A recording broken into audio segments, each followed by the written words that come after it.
Hello. Hi, guys. Just give me 1 minute and I will be right there. Okay, just give me 1 second.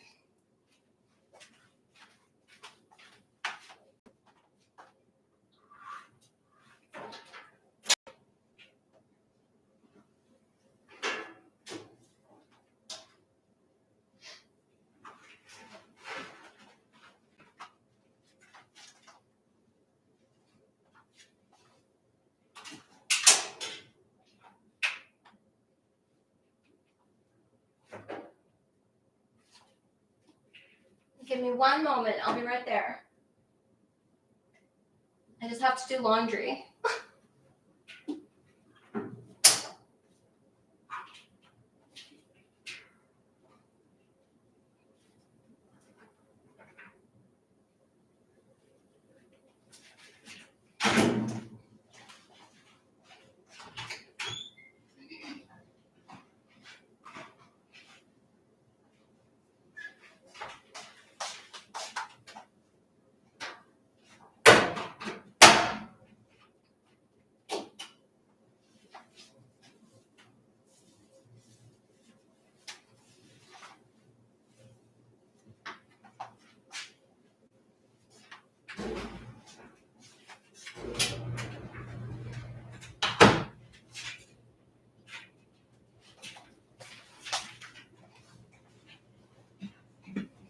Hello. Hello. Yeah, I just had to throw it in the dryer. Hi. So Saturday is my cleaning day, if you guys don't know. Well, I don't know how you would know, but Saturday is my cleaning day. And I got that from my mother. My mother, every Saturday at like 8:30, 9 o'clock in the morning, you would hear the vacuum. And so I inherited that unknowingly. Hi, guys.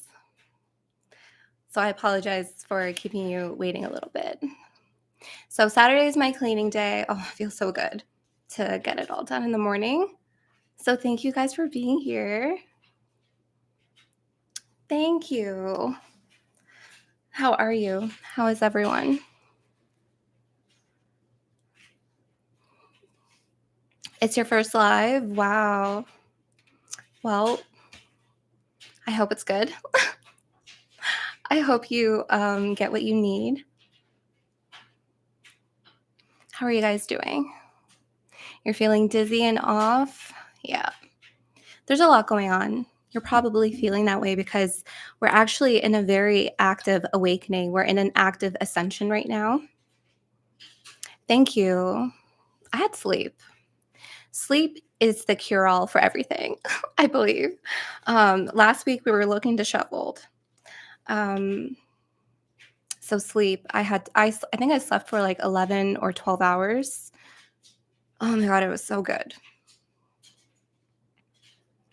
You feel like the end of the year will be good for us? Me too. Me too. I love you guys. I really do. I really do. Okay, hold on 1 second. 1 second.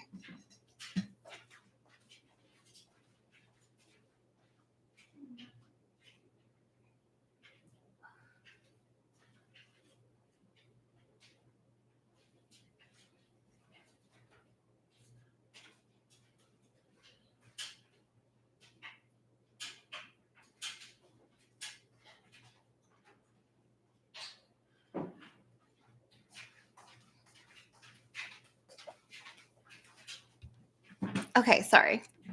Sorry. No more distractions. Okay. I feel like that's purposeful, on purpose, because these are really heavy energies right now.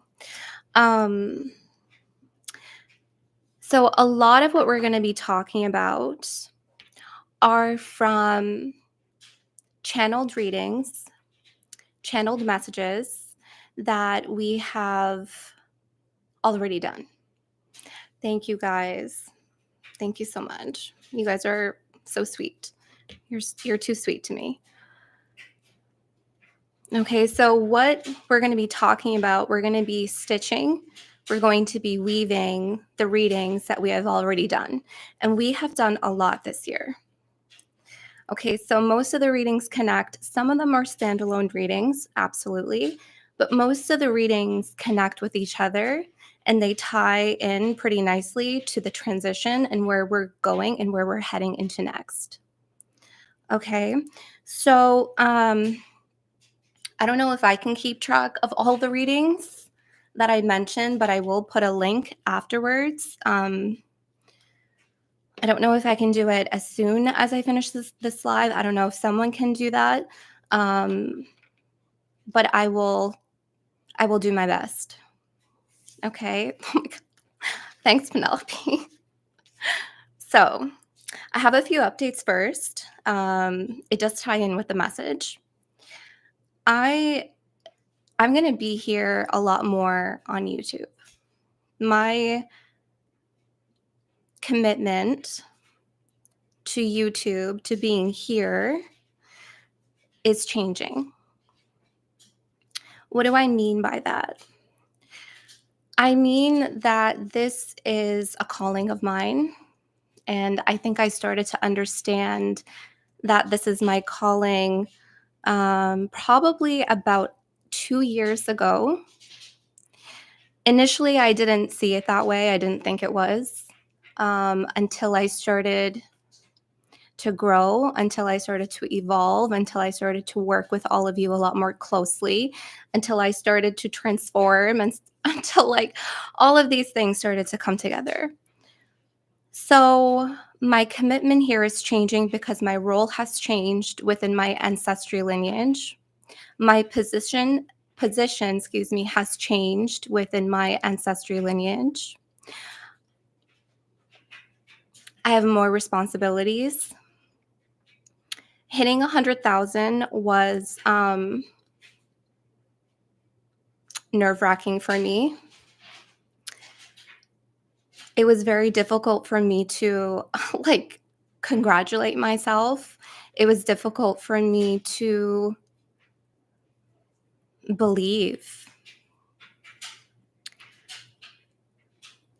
I had a breakdown when I hit 100,000 K, and I didn't think that I would be talking about this, but Spirit is urging me to say this, that because I know a lot of you are on the same path where it's hard for you to congratulate yourself. It's hard for us to take a win.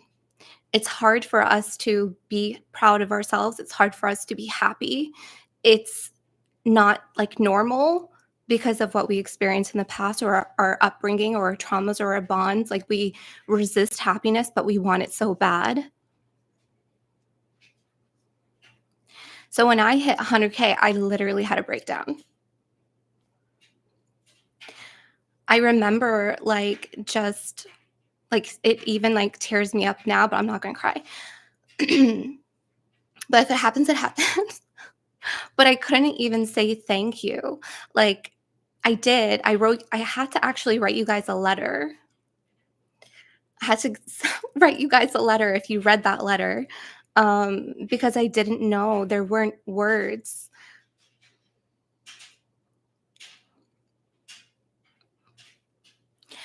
What I felt, what I feel right now is more responsibility.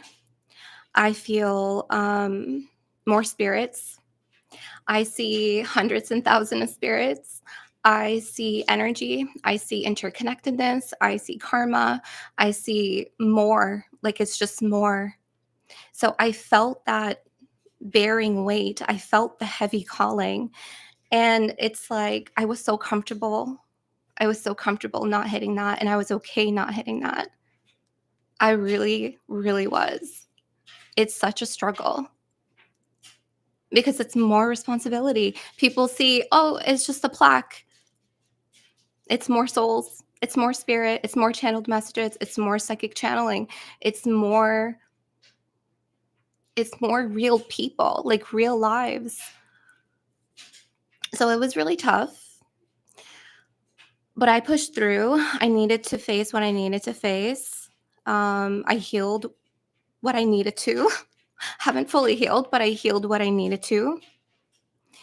And so I feel like I was slowly experiencing my calling. I feel like a lot of you may understand that and also recognize that in your own journey, on your own path, or on your own missions, on your own callings. Um, Thank you. Thank you, Kairos. Thank you so much. And it's like you're slowly being exposed to the experience of your calling. And so when you know, everyone also always asks, where is this reading? Why are you taking 3 months to do this? And I reflected on that. Everything is a mirror. Everything is a point of reflection. So I'm reflecting and I'm asking spirit, why? I know it's within my guidance, but spirit also said it's how you're experiencing your calling. And so I'm no longer shaming myself for that. And I don't want anyone else to shame yourself if you're slowly experiencing your mission, if you're slowly putting your work out there, if you're slowly putting out your craft, you're slowly creating. Please trust that that is how you are being exposed and experiencing your own calling and your own mission.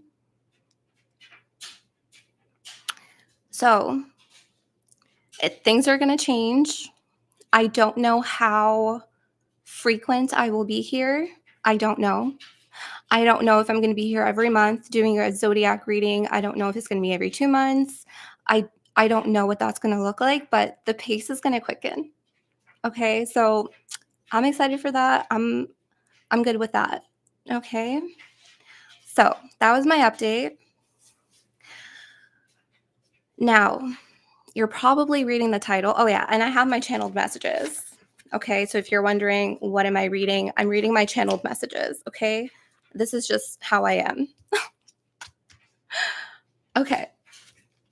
So, we're going to piece everything together. We're going to weave.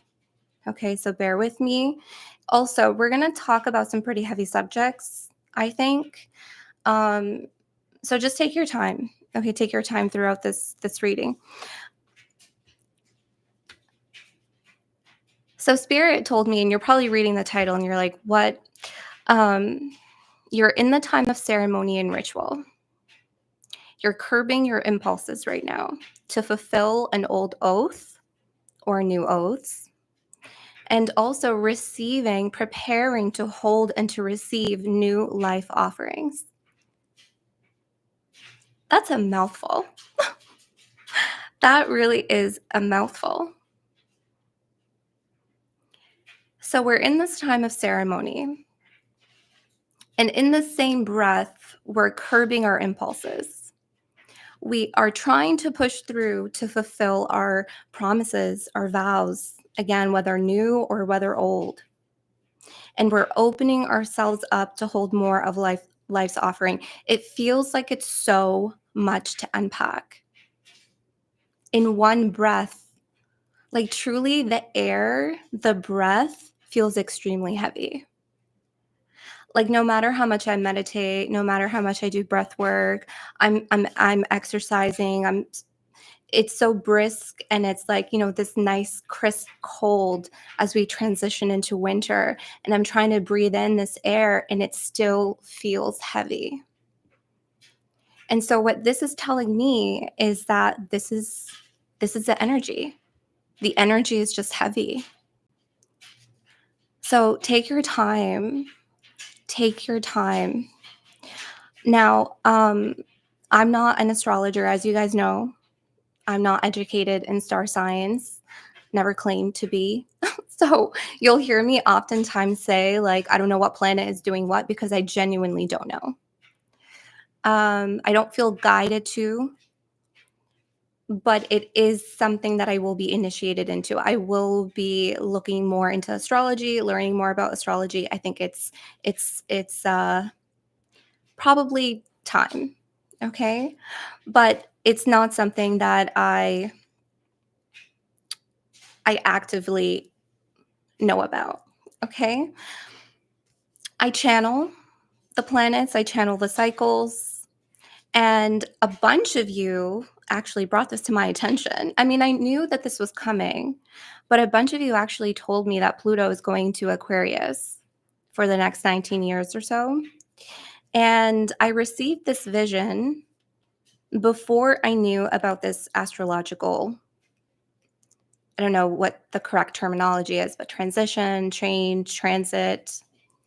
And it makes so much sense why we are all here right now and feeling the breath that is so heavy.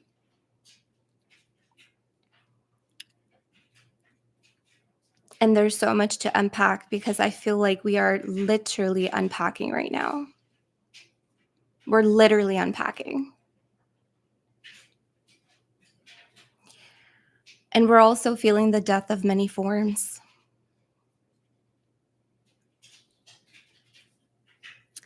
A lot of you are going to have a lot of feelings about this. And please know that all of your feelings matter and all of you matters. Okay? It's truly like such a time. Like we are in such an incredible time right now, but it is very heavy. It's almost like we're seeing everything beyond and feeling everything within. We're getting ready to hold what's beyond the horizon, but in the same breath, we need to hold space for ourselves in the destruction of our old forms. And it's interesting because that was Virgo's reading. Okay, so this is where we connect and weave. If you recall, this was Virgo's message. And I had this beautiful vision while we were in the flow of Virgo's channeling. And I saw that someone was inside the tower. Sorry if I'm shaking. There's just a lot of energy. I'm just really trying to push it and move it through my body. I had this vision that someone was inside of the tower and they were looking out a window. And outside, they could see the chariot, this energy of anomaly, this surprise, this wonder, this energy outside that's about to move in, this new energy. So it's like you're feeling the destruction of things, the end of things, but you're also seeing what's to come. Like it's just everything at the same time. This is also saying it's the end and the beginning all at the same time. We're in the subliminal phase, we're in the transition. A lot of us are also in the in between. Like this is what the in between feels like. So, if you are in this time of feeling the entirety of your emotional spectrum, just ride it. Ride it. Okay, it is what it is. That's how I feel right now.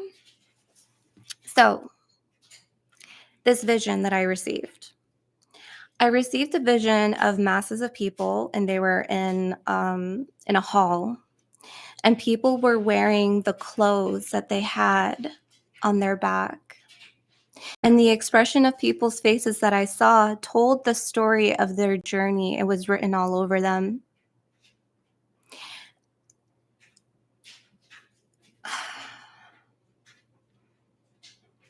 That's also a lot to unpack. Like, when, like, okay, last week when I went live, you could see my journey written all over me. And that's how I want to show up. And this is what I want to say before I continue. Our callings, our journey, our experiences requires us to show up fully in them. No matter how you look, no matter how you feel, you show up fully. That is why I say, and I will continuously say, and I will continue to fight for this. It's love, light, darkness, and shadow. It's everything because you are everything. So I will show up fully as I am, even when I do not feel good, even when I look like crap, because that's my journey. I will never lie to you. I'm going to be as authentic as I can because I have made room for my authenticity. And so I'm going to spread my wings, even if they look dark or they look frazzled, disheveled, or if I'm shedding, I'm going to show up. That's important. This is really the time. I mean, this is really the time. So everyone was in this hall, and the expression on your faces that I saw truly told the story of your journey. And I want you to honor that. Now, it appeared to be a ceremony within the Akashic Library that I saw. And now, when we think of ceremony, okay, we think of a graduation ceremony, we think of a wedding ceremony, we think of a funeral ceremony, a spiritual ceremony, right? Initiation ceremonies. And each of them have a very similar component to them, whether spiritual or not spiritual. And the similar component here is words are being spoken, vows are being exchanged. It's a divine service, whether it's prescribed by religion or traditional cultural rituals. And it's usually following fixed rules and sacrament. This is a time that we are in. Spirit. So this is a ceremony within the Akashic Library, okay? I also saw scribes that were surrounding and flying around each one of us. And I saw people, like some people were taking their vows and they were speaking oaths. And as you guys know, scribes are also known as record keepers, excuse me. So they document events and happenings globally, past, present, and future. Okay, everything is documented, right? Everything is documented. And in Pisces reading last week, this listening card came out with also making a choice. So every choice that you make, every vow, every promise that you make, every choice is being heard, it's being listened to, and is being documented. I want you guys to know that. This happens unconsciously and consciously. Okay, so I feel like because this is a very active ascension, this is a very active awakening, a lot of us are recognizing our intentions and our power of choice, our power of intention, our power of words. I think we're being a lot more conscious of this right now. Okay, even though it does happen subconsciously, I feel like in this active ascension and this massive transition, we're just becoming more conscious of it. Okay. So that was my vision. Okay. Now visions take on many different meanings in truth. As you guys know, last week we also, talked about how there can be multiple truths at the same time. So when you continue to listen, as we continue to weave, take this however you need, because I feel like it can be taken in so many different ways. And please know that however you need to take it as is what you need. Okay. I believe right now, Spirit is guiding us to intentionally and purposefully create and hold sacred ceremonial spaces for ourselves at this time. And we do that quite often, right? When we do spells, rituals, when we journal, we are documenting our thoughts or releasing our emotions. When we're setting intentions, when we,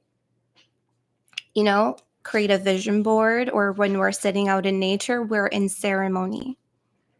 Okay. I feel like Spirit is guiding us to remember again the power of your promises. The ancestors are bearing witness. You are bearing witness. And your guides are bearing witness. Okay. Everything is always being heard. Okay.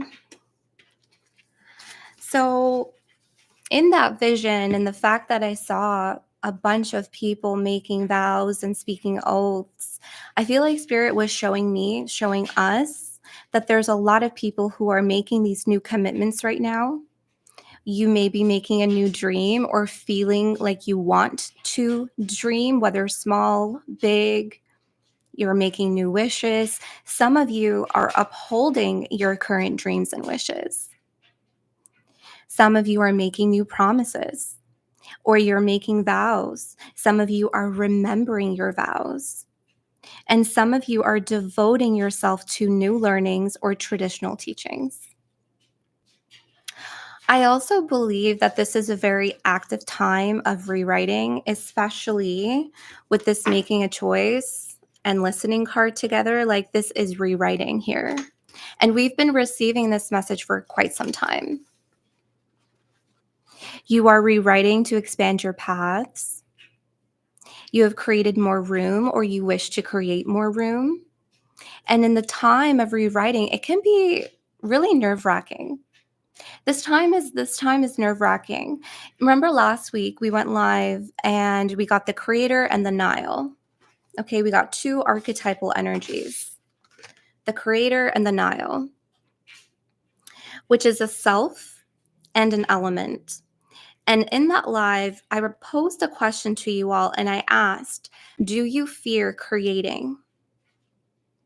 Do you fear promises? Do you fear vows? A lot of you actually said, yes, there's a fear of creating, or there's a block in your creativity.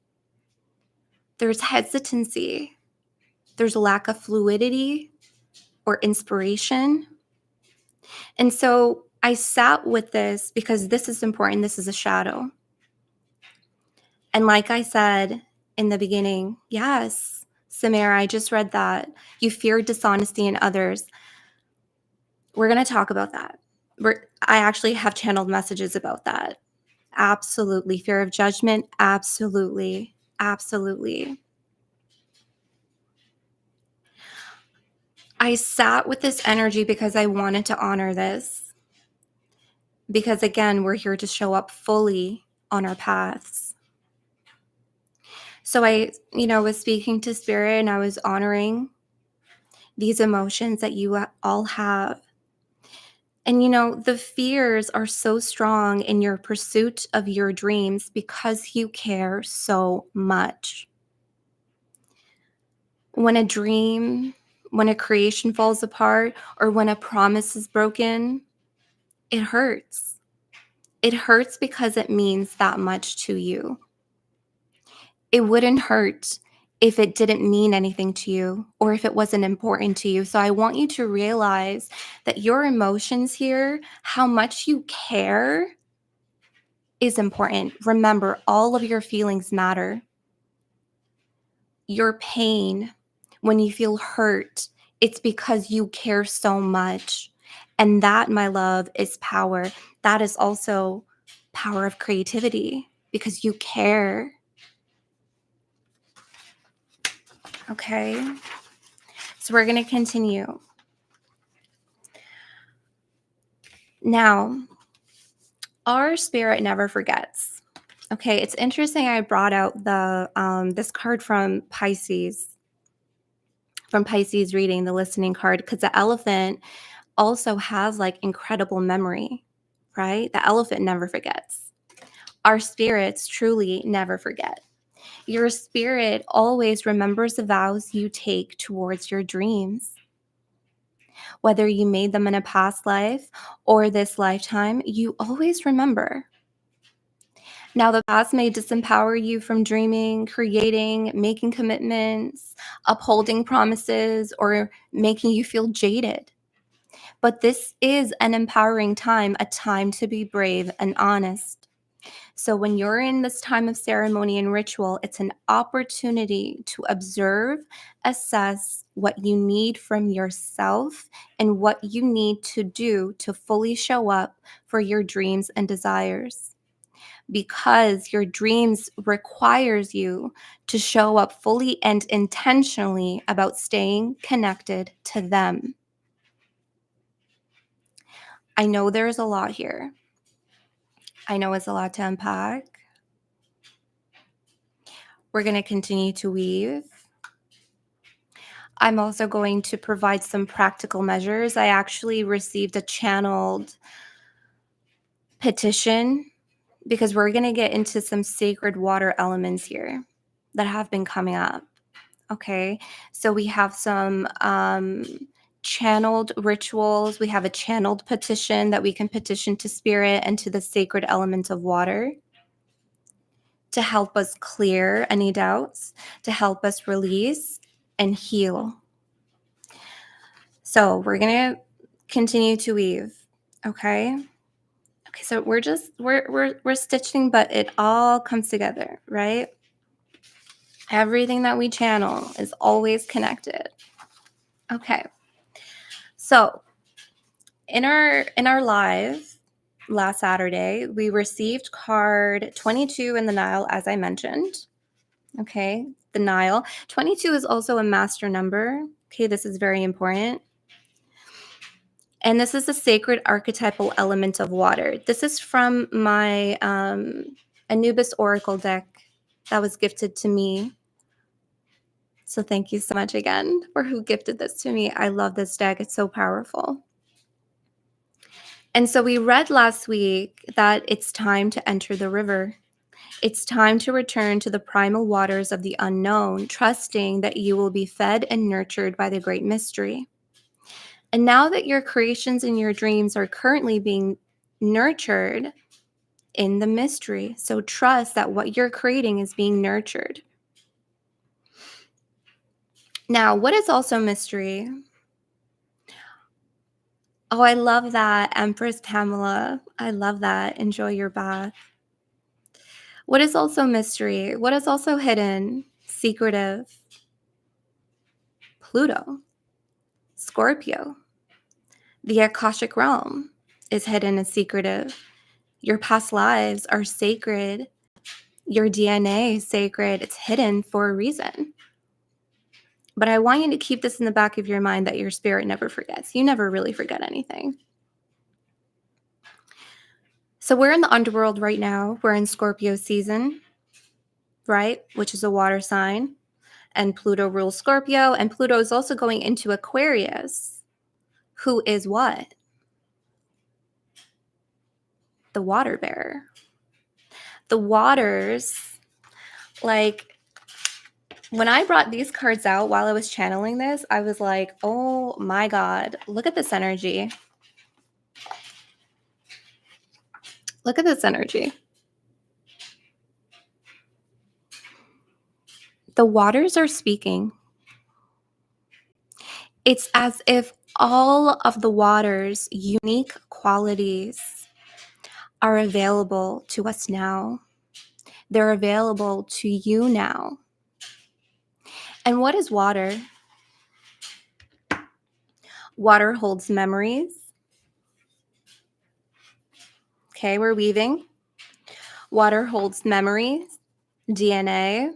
The Akashic realm is also theorized to be connected to sacred waters, as waters is a carrier of information across dimensional spaces. And we also hold that information in our bodies. We hold about 94 or 97% of water, like we're made up of water. Water is also alchemy, and water is also magic. Yes, our emotions. Absolutely. So, before I get into what's taking place in this time of ceremony and what these sacred waters are offering to us at this time, we're going to weave a little bit more. Okay? We're going to stitch a little bit more. I want us all to understand how we got here, like right now in this moment. We got here because we were carried here. Your karmic path is also seen as water, river, as a water river, obviously, as a river or a stream. It brings you from and to this now moment. Okay, do we understand that? Your karmic path. So if you have sight, if you have, if you were to like meditate or focus on your karma, like what your karmic path looks like, you most likely will get water. Okay? It brings you from and to. And what happened for most of us in 2024? 2024 is year 8, right? It is the year of karma. What goes around comes back around. Okay? What were most of the readings in 2024? What were they?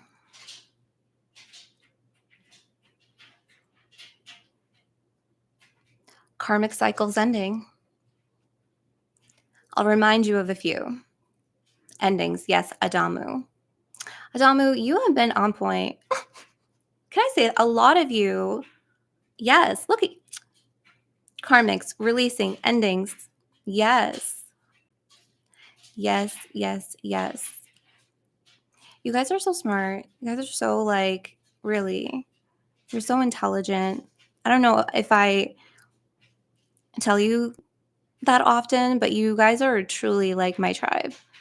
You're so blessed with intuition and gifts and magic. You're highly, highly intelligent. I love this community. So I'll remind you of a few readings. Sagittarius ended an 11-year cycle. Pisces ended a 21-year cycle. Capricorn, 6. Gemini, 7-year cycle. Scorpio, 10. Cancer, a 9-year cycle ended, and Taurus, an 8-year cycle ended. The clearance of these karmic cycles gave you clearance to access what is held secretly and sacredly in yourself. Let me say that again. The clearance of these karmic cycles gave you clearance to access what is held secretly inside of you. We're connecting 2 readings here. Capricorn's reading about access. I didn't bring out that card. Hold on.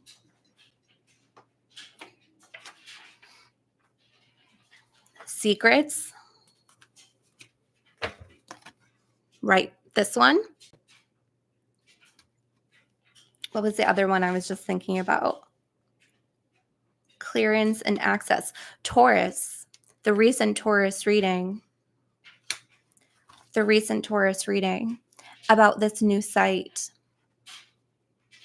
Okay. So it's all being bared. And it's interesting that while I was channeling this, I used the word bared. To bare oneself, to reveal, to access more of yourself is truly bearing it out for you. You're bearing yourself to yourself, to see yourself more as if nude, right? To bare yourself nude. And what is the star card? What is the star card in the tarot? Baby, she's nude. Revealing everything. Bear it all. And yes, Anisha, to bear witness. We also said that your ancestors are bearing witness. Your ancestors are bearing witness. You are bearing witness. Look at all this energy. You're bearing witness. Your ancestors are bearing witness. The divine is bearing witness. This is the time of ceremony.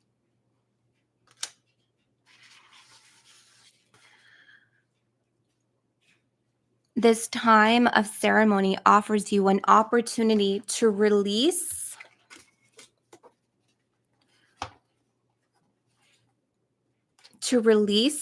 the past, to shut the door on what you karmically released, be still in the present, and set intentions for your future. Look at the energies here that are moving from one door to the next. That's what we're all doing right now. Some of us, you see this little spark in the center? That's the in-between. That's where a lot of us are at right now, right in the dead center. We don't have a door to pass through just yet, There's nothing beneath us, there's nothing above us, but there's something forward. There's something forward. And we're so conscious, we know that there's a door, a portal behind us.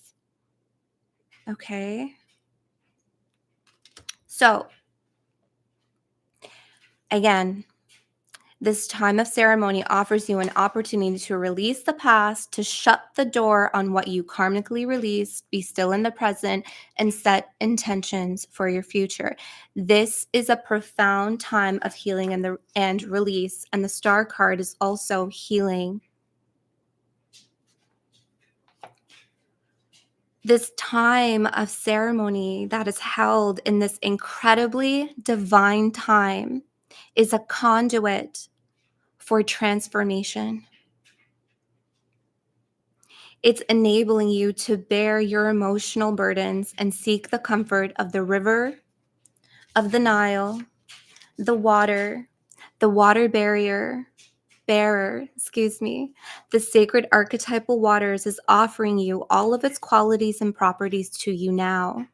What is being offered to you right now is fluidity, is compassion, is nurturance, intimacy, sensitivity, a deep clean, and a cleanse of your psychic awareness and nourishment of your intuition.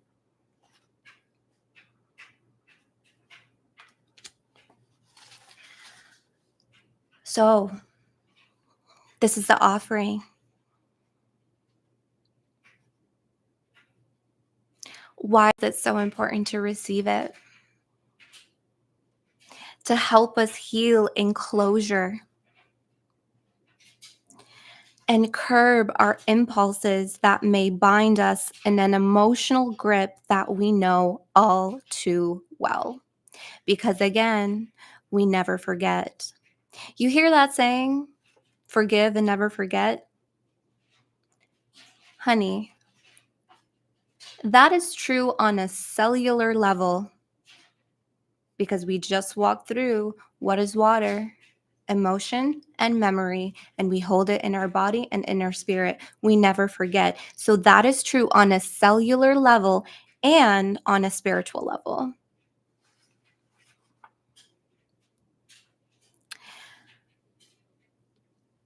In these karmic cycles that you closed, some of you dealt with real messy karma. Okay, so receiving the sacred waters offerings, it's going to help you shut the door and tie any loose ends. That is very important. Some of you have experienced broken promises in those karmic cycles, broken vows, broken contracts. We talked about in Taurus's reading, null and void. When contracts are null and void, when contracts get broken, when vows get broken, when oaths are broken, it creates messy karma. It creates some messy shit.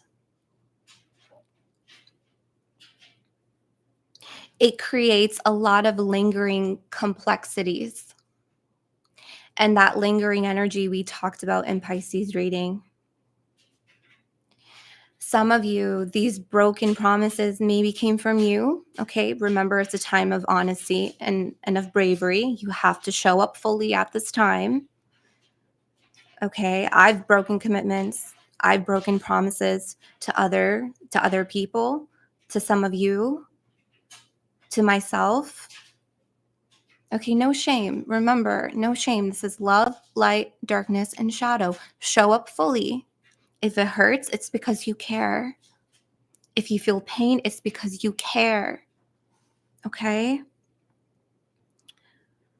Some of you, other people broke their promises. And I'm remembering, I'm so sorry, I forget your name, but you commented and I specifically parked that and I caught that because we're talking about it right now. Fear of other people disappointing you because other people have broken promises to you. They broke oaths. Some of you, this is within family or maybe partners or friendships. And you are feeling the pain of that because you were caught in the crossfire.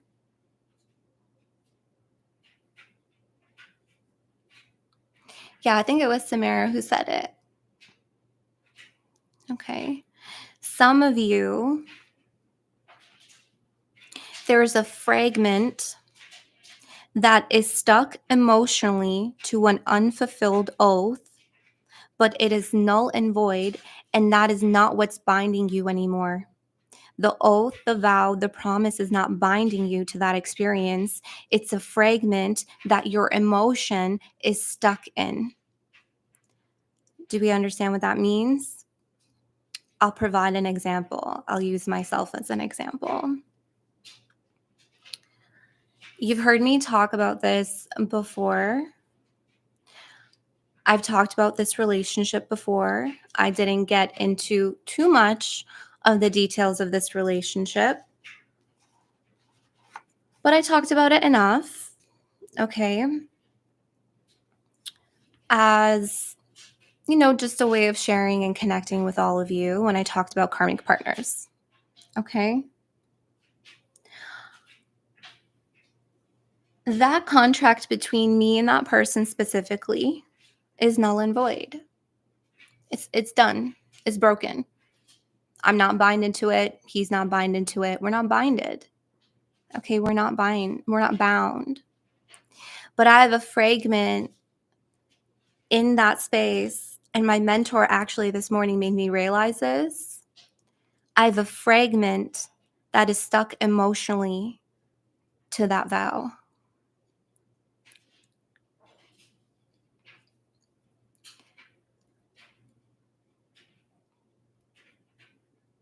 That relationship for me was extremely an emotionally abusive one. So when you experience trauma, when you experience wounding, when you experience emotional abuse, and that karmic contract has ended, it is difficult to bring yourself fully into present moment because we get emotionally stuck, or a part of ourself is emotionally stuck, a fragment. I still fear this man. I still check my doors. I still see if it's locked. I check to see if there's anyone watching. Oh yeah. Okay, I want my fragment too. I declared it as soon as I recognized that, because this was something that I was subconsciously doing out of defense for myself, out of protection for myself. I'm still checking the doors. I'm still, looking outside. I'm still looking over my shoulder. That's a fragment of my fear that exists in that vow, in that promise, in that contract. I'm still connected, but I'm not bound to it. I'm emotionally gripped. Okay. So I'm sharing, and it's okay. Someone actually commented this on my last live, and they said, ever since you had that relationship, you look fragile and you're about to break at any moment. Someone commented that last week. I want to share something real quick with all of you. I'm very transparent.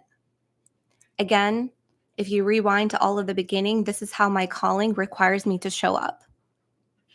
My mission, what I'm doing on this channel, requires me to show up fully. It will never be something that I'm not here. I'm going to tell you the truth.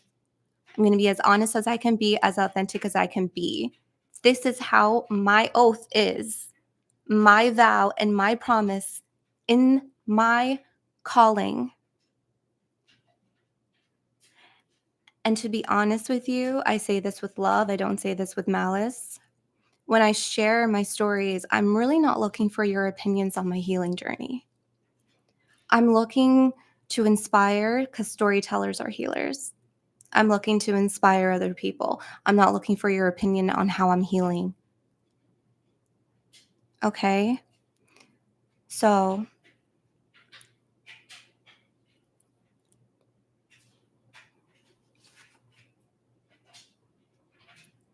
share and inspire. And you know what? If I break, guess what, honey? I rise. And that's what we all do here. We rise. We deep dive into the underworld, we psychically descend into darkness, and then we rise. Some of you are becoming extremely sensitive to some of these vows or contracts that are breaking. Some of you, this is what may be impacting your creativity. Some of you, this may be impacting your juju or your life force. Okay, so again, it's really the time of observation and assessment. What do you need from yourself? And what do you need to fully show up for your dreams and your desires? Because your dreams requires you to show up fully and intentionally about staying connected to them. Okay? So, receiving the sacred waters offering is very important. We can move in our new cycles with our past energies intact. We can move blindly, not knowing what our fears are or where they lurk.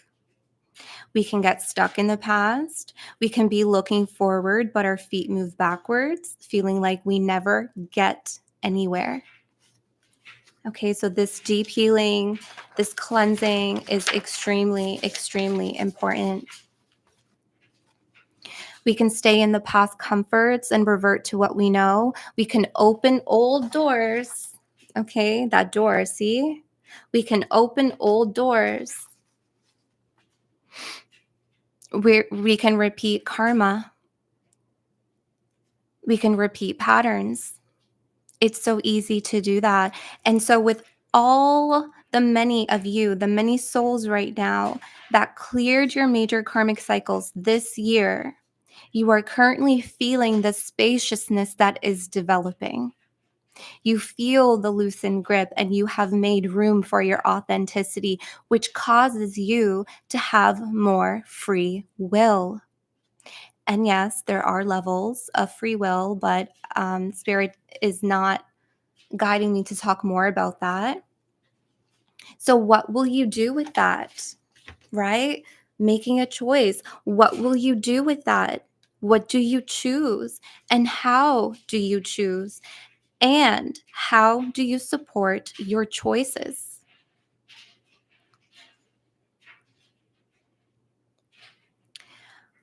This really is a time of planning. The choices, the options, the doorways are already open. How are you going to move? And what direction are you going to support? You've heard this saying before, if you don't reprogram the computer will continue to do what it is programmed to do. I went through a karma cleanse with my mentor, who I will share. She's just not ready yet, but when she's ready, I will definitely share who my mentor is. So I went through a karma cleanse, and honestly, the karma cleanse, it was really tough.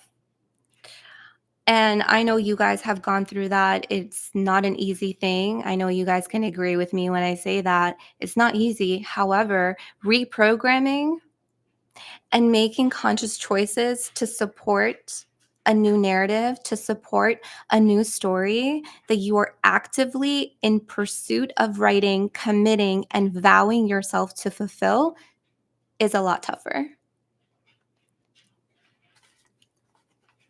I know some people are not going to like me when I say this, but it's the truth. This is why a lot of people get stuck. And I actually said this in my last live. You are consciously always aware of what you do, say, and act. That's what rewriting is.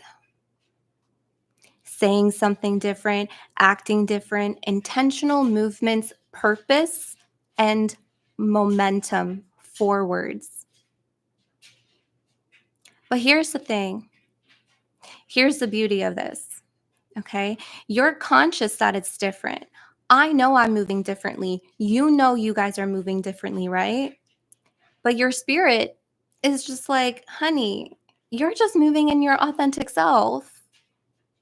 So you know you're moving differently, but your spirit will love to remind you that this is in fact your true nature. You were always meant to move this way, my love. You were always meant to move the way that you are moving now. We're perceiving that we're different. We're perceiving that we're changing and we are moving differently, but in fact, it's just your spirit. It's your authenticity. Your spirit never forgets how you were meant to move right now. For those who watched and felt guided to the collective reading that we did on October 4th, with the portals that formed in the new timelines, right? We talked about that. Oh, this reminds me because they want me to show the cards, and I want to show you the cards as I go along with my channeled messages. Hold on.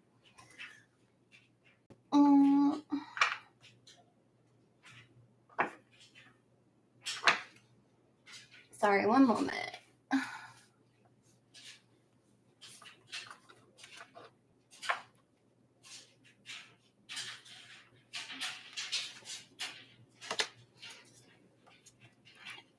I was prepared, I swear.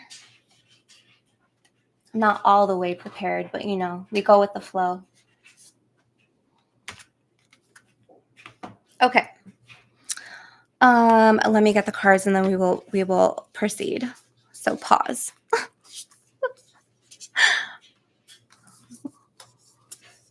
Because we're weaving like, I don't know how many readings right now. We're weaving.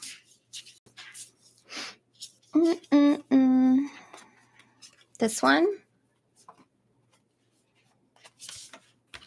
And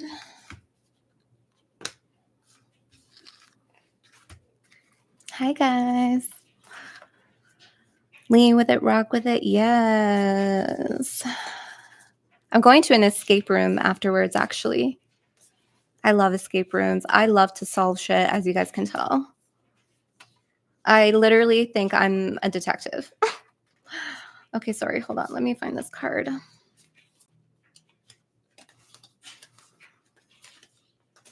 Wow.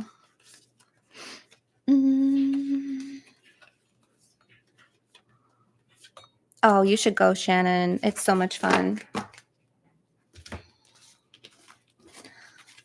Sorry, one sec.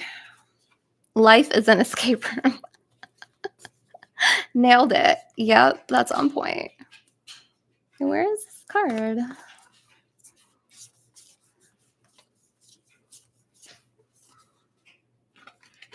Oh, I missed it. I missed it like 3 times. Okay.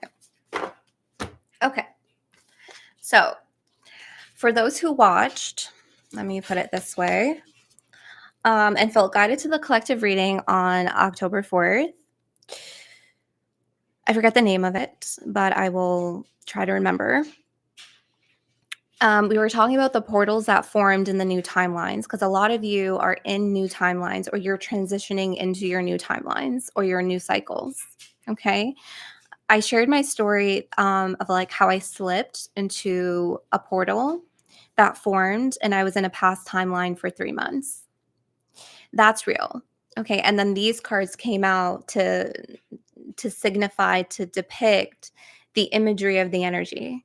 So you can literally see, like, it looks like someone is quite literally falling in a portal like that. And look at this portal. Look at what it says. It's trauma, transform memories and symptoms. Okay. So this is how I slipped because someone asked a really important question and I think it's really important. I slipped into a portal that formed because I wasn't supporting my narrative. It actually happens to a lot of people without the realization of it occurring. So again, this is why like spirit really wants us to be highly intentional, conscious of what we're saying, what we're doing, how we're acting. Not only spirit, but your spirit. Okay? Yes, thank you, Alexis. Thank you. That's exactly it. Thank you so much, sweetheart. Thank you. So someone asked in that reading, how did that portal form? And I'm over here and I'm like, well, because of this, because of the trauma. But I'm like, no, let me think about this for a little bit. Let me think about it. So I'm over here, working with spirit, and portals can be opened very naturally through the release of strong emotions.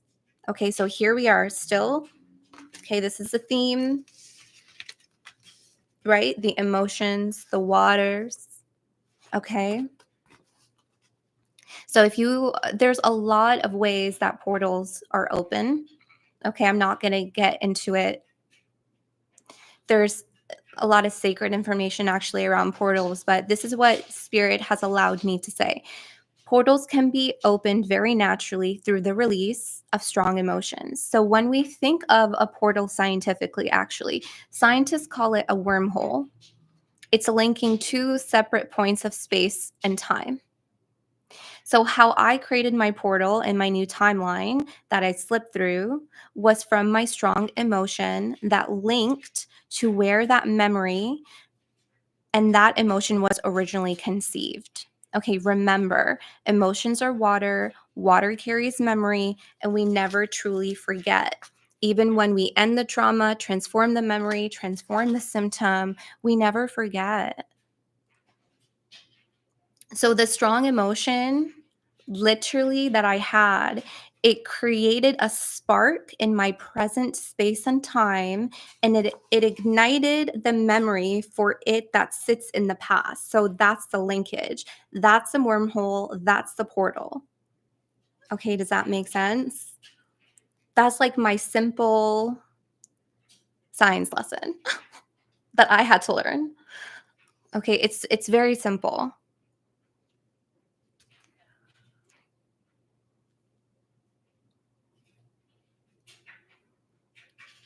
Okay? So you can just imagine strong emotions. Okay. I'm going to talk about also how other people can create portals and harm for you because of their strong emotions towards you. Okay. Strong emotions right now, everyone is highly sensitive, especially during this time, the Scorpio season. It's like this on a daily. Okay. Focused emotion. Yeah. Focused emotion is a focus. It's a force. It's a force. It's power, right? Your emotion, water, it's alchemy, it's magic. Thank you. Thank you so much. Okay. So in that reading as well, I hope I'm weaving it like clearly for all of you because I can see it in my head, but sometimes when I say things out loud, I'm like, does that make sense? We had these two cards, right? In the same reading, Uriel and the Sphinx and the Light of the World. And in Uriel and the Sphinx, and there was also another reading, I think back in March, where I talked about the frequency of 108.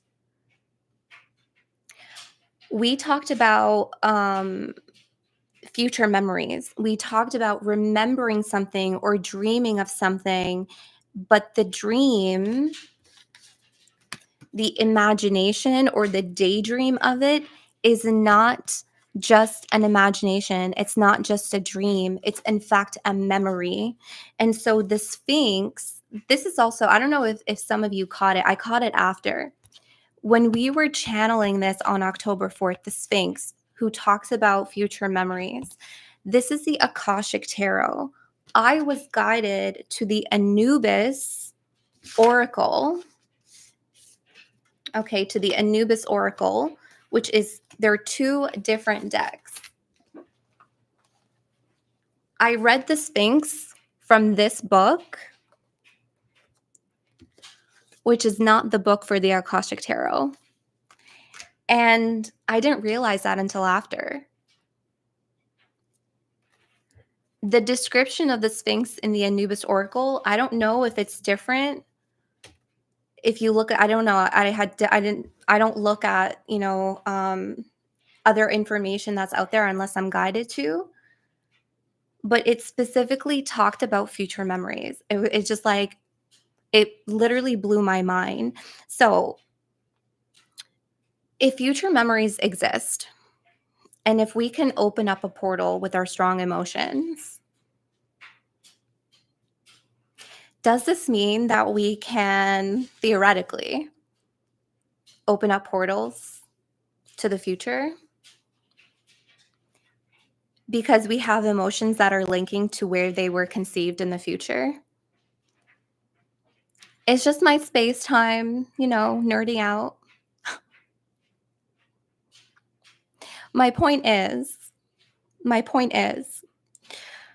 we want to prevent opening portals to the past if they do not serve us. Yeah, Doctor Strange. I have to see the new one. I haven't seen the new one yet. Okay. So we want to prevent opening up portals into the past. And if our strong emotions can naturally open up these portals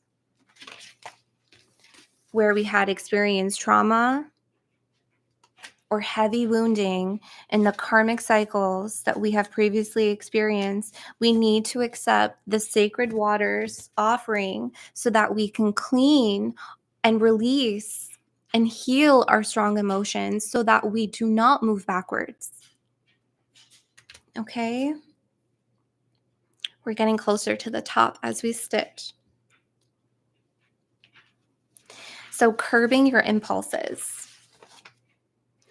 Curbing your impulses fuels the way forward and ensures a fulfillment of your promises and your dreams that you are committing to right now in your time of ceremony. Each time you curb an impulse, you are rewriting and solidifying and supporting your new narrative. Okay? This is all about conscious time. Oh, honey, I've been curbing. I've been breaking ankles. That's like my only sports reference that I know. I break ankles. Bobbing and weaving. Like, we are bobbing and weaving right now. Seriously. Yeah, I have a lot of impulses. Literally. I don't want to get into them. I don't want to taint where we're going. But you know what your impulses are. Okay, they may be self-abandonment, they may be avoidance. Okay.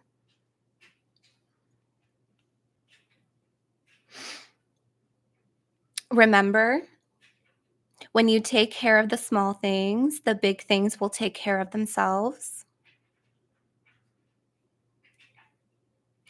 It may be hard. It will require a lot of mental aptitude and conscious awareness, but it will become easier as your commitment grows. Also, you will be aligned and perhaps directed to other allies, spirit or earthly on the path, who will assist you on your ongoing quest. Okay, this card from that same reading on October 4th, the collective one, the light of the world, and it looks like this hermit energy, but it's actually a spirit ally knocking on your door. Yeah, I think it was called spirits knocking on your door, telling you, hey, it's time. It's time to remember. It's time for the future memories. Come on out. Come on out. Make the choice, right? Make the choice. Make the choice. Okay. Please be patient with yourself during this transition. There is no rush. Be gentle with yourself. Remember that all doors, yeah, I don't realize the weaving until I say it out loud either. Remember that all doors can be opened. And if you open a door into the past, remember that you can get out of it and close the door behind you.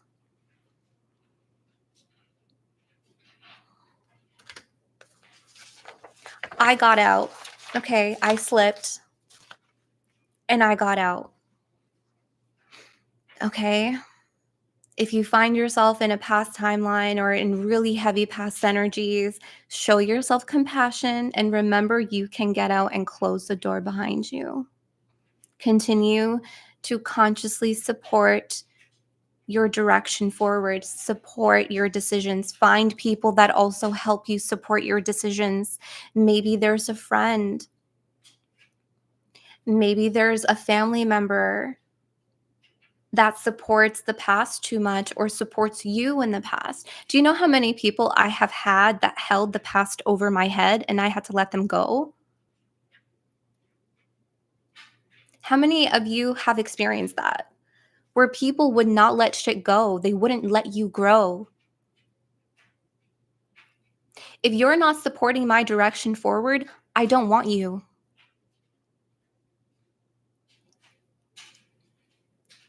Hard to hear, but it's the truth. Because if they chose to move forward, honey, we would be buddies. I would support you the way you support me. But if you're going to harbor the past over my head, sorry.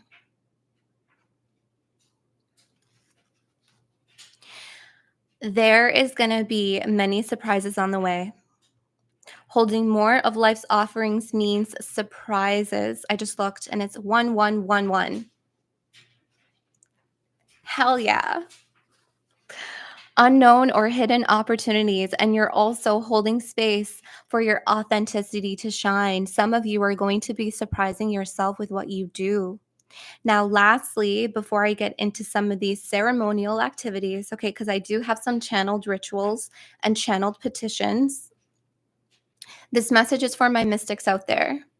So, some of you mystics, your callings are immense. You will be remembering old oaths, vows, contracts. Some of these contracts are specific to spirits and ancestors to which you have vowed to. You have either heard the call or you will be hearing it. It's as if your mind already opens to the spiritual truth. It's an invitation into your own qualifications and potential. Some of you already have a strong interest or ability in the area you feel called to. I get so many people when I do personal readings. I get so many people who ask me, what is my purpose? What is my purpose? It's most likely something that you already have an interest in. Okay, so this is key. So if you're wondering what my purpose is, what is my mission, what am I meant to do, please know that number one, you can co-create that, right? You can create that, but like nine times out of 10, 9 times out of 10, it's something that you are already doing or have an interest in. Marjorie, can I miss the call? No, you won't miss the call. You will hear the call, but you can agree or you can accept or decline. Free will is always involved to some level. Okay. Some of your callings may be generated from burdensome karma that includes heavy interconnectedness with generational curses and trauma, your lineage, your bloodline. Okay, so some of you may have heard or are going to be hearing a calling to clean your bloodline. Some of you, this is an opportunistic time to release and shut the door on what you have already cleaned out. Some of you, you've already cleansed your generational wounding and trauma or part of it. Okay, and I actually heard from Spirit yesterday. I'm hearing for those of you who have cleaned part of your generational bloodline, it's time to release yourself from that duty. You'll know what I'm talking about if that really resonates with you. Okay, you're going to have a shift in your responsibility, a shift in your position. Clean the bloodline means anything from generational traumas, curses, and or hexes. Okay. Some of you may start to receive, I just said that, more responsibilities and position. Yeah, I heard a shift in position or a shift in power. For those of you heavily resonating with this, I urge you to watch the Gemini reading if you haven't, because Gemini was heavily emphasized on a shift in power. Okay. And again, if you have been slowly exposed to experiencing your calling, that pace is going to quicken. and I talked a little bit about my experience in the beginning. Okay. I'm going to open questions in just a moment. Let me get through the channeled rituals and ceremonies. Okay. So, again, this is about accepting the sacred waters and the offerings. Okay. And let me just reiterate what it's offering. Okay. It's offering you to release the past, to heal enclosure, to shut the door on what has been karmically released, profound healing. It's offering you fluidity, compassion, nurturance, intimacy, and sensitivity, and a cleanse of your psychic awareness and nourishment of your intuition. Okay, so in order to receive these offerings, we're going to talk about release. So, what are some of the ways to receive the offerings of the sacred waters when it comes to healing and releasing? Okay, you could do spiritual baths. You can set an intention into your water before drinking it. Okay, your water. I didn't plan that actually. I was actually supposed to be drinking water throughout this.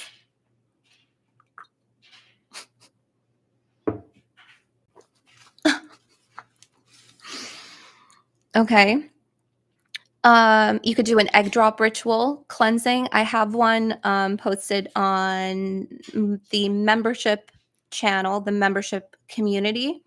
But the one that I provided to the egg drop, provided to the membership, excuse me, is quite similar like to what's out there. So you can Google or you can ask a trusted high priestess, or you can create your own egg drop ritual, or you can research it on YouTube. I'm sure there's a lot of information on egg drop rituals. Okay, those are specifically for cleansing.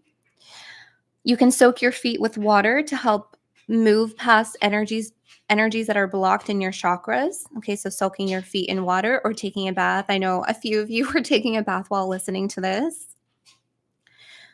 And I have a channeled petition. Okay, so what I mean by petition, it's like intention setting. So before you do any spell work, you can say this petition in the water before you drink it. You can set this petition, set the intention in the water before soaking your feet or taking a bath in it. Okay. And so this was channeled yesterday by Spirit or from Spirit. I bear all my emotional burdens to the sacred waters to be washed away off of my path, cleared from my mind, cleansed from my body, released from my psychic channels, and freed from my spirit. I welcome to be held in the conduit of transformation and seek the comfort of the great mystery. I am fluid, I am nurtured, I am nourished.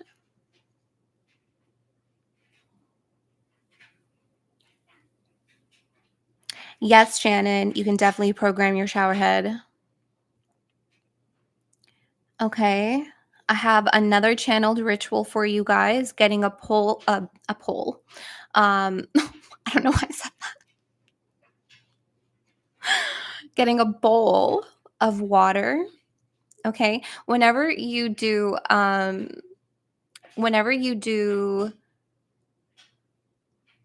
spell work, rituals, it's 555 right now. 555 people. I've been seeing that like crazy. Whenever you do spell rituals, whenever it calls for water, you want to use spring water or Florida water, rainwater. You never want to use tap water. Okay, so you want to get a bowl of water. You want to add salt and cascarilla.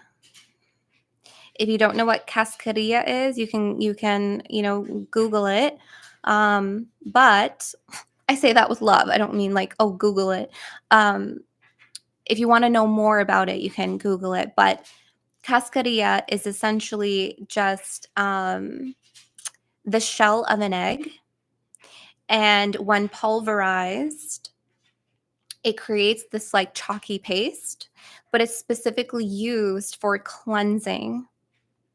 It actually also helps with cleansing spirits and entities. It also does help protect against any evil or malevolent energies.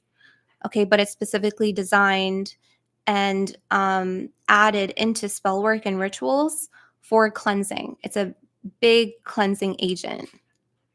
Okay, yeah, like the egg cleanse.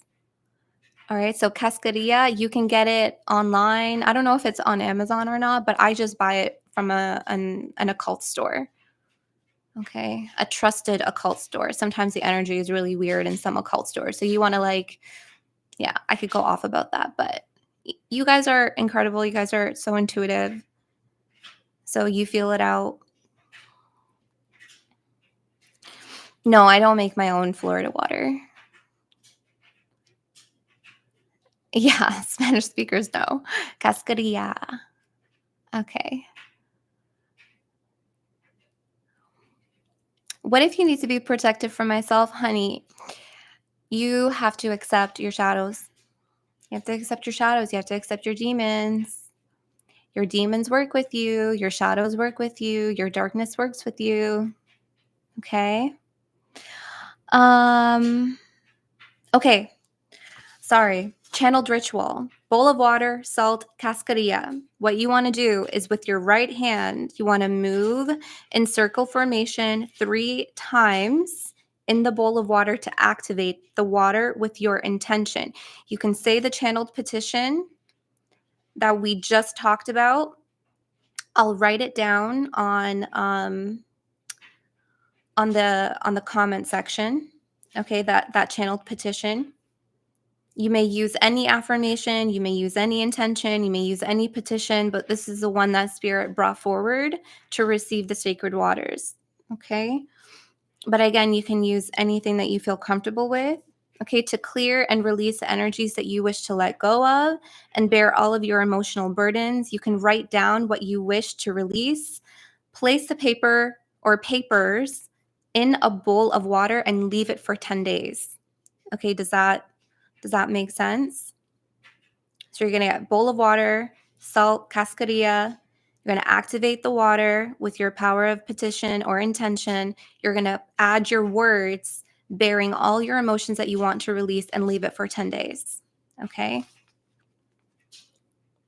Now for creation. So that was for release. For creation, you can also receive the sacred waters to help you create.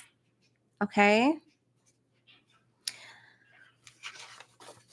Oh, excuse me. It's like a half yawn. Water charging. You can fill a glass with spring water, okay, again, or Florida water. Focus your desired outcome and dream.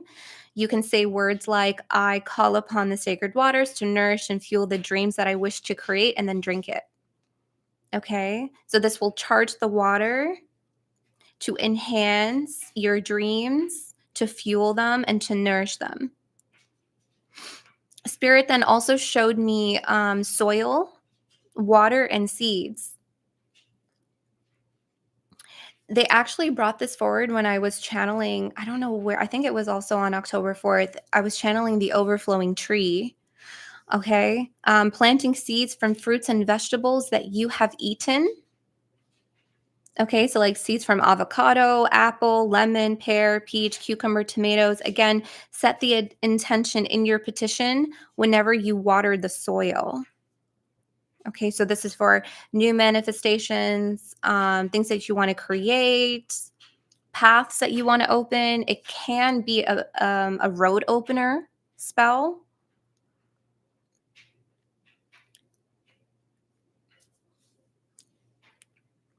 Amplify a dream, amplify a wish, a goal. Okay, so every time you set the intention on the water. Okay, you get soil, you get a seed from a fruit or a vegetable that you have eaten. Okay, plant it, and then every time you water it, set the intention, set your petition. Okay, meditation and visualizations are obviously very important as well. Visualize your life force energy as water. Okay, so for those that was a releasing yawn. That was like barely a yawn. My yawn didn't fully want to like come out. You know when you get like that? It wasn't a full yawn. Okay, but meditation, visualizing your life force energy as water. So remember your dreams, your future past requires you to fully show up in them. Any kind of release and healing now is important because this will replenish your life force. And so your life force is key for making your dreams, your wishes, your commitments, and promises stronger. Remember, we talked about consciously supporting your direction. You need life force to do that. Okay. So, you have your spiritual body, your physical body, your emotional body, your mental body. They all house containers that hold your collective life force. When one is low, or more than one is low, this is how we experience discomfort, sickness, illness, or dis-ease, discomforts, fatigue, tiredness, okay, melancholy. All right. Um, it does replenish naturally, absolutely, but ensuring its replenishment is key. So, avoiding any stress or any high stimulated environments that you know will affect you is important to avoid or limited exposure to them. Okay. So, pay attention to your life force. You want to use protection. Protect yourself as much as possible. Protect your energy as much as possible. Okay, you want to sustain the level of your life force energy whenever you whenever you express yourself or expel your life force energy, it'll replenish naturally, but you want to sustain its replenishment.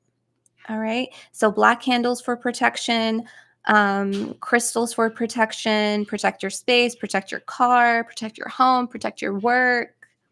You can even place eucalyptus and I'm hearing lavender under your pillow to protect your dreams. Don't talk about your dreams or share any of your ideas at this time with anyone, not even any close friends. Just be careful. It is the time to honor your sacred information, your desires, your dreams, your vows, your promises are so sacred.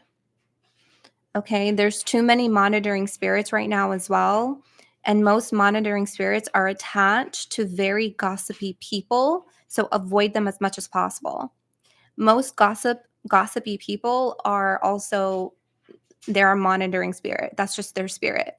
That's truly their true nature. You ever see someone, whether in your friend circle or like your family, and they never stop gossiping, and you're just like, man, when are you ever going to change? They're never going to change because that's truly their nature. Everything has a role in nature. Even a monitoring spirit has a role in this nature. So you have people who are literally walking around as monitoring spirits because that's what they are. That's who they are. Okay. Spirits, like, I can't say too much about this. Okay, so just be careful. There's a lot of information out there about monitoring spirits. I don't feel like talking about them. Unless you have like specific questions, I'll see if I'm allowed to answer. Okay, protect yourself because some people can also want your life force energy at this time. They want what you have. They want what you have. Okay. So if someone sends you ill will, if someone sends you ill intent, if someone sends you the evil eye, right now spirit is telling me that's there to distract you so that they can drain your energy. They want you off your game. They want you to stumble and fall so that they can take your life force energy, so that they can drain you, so that they can,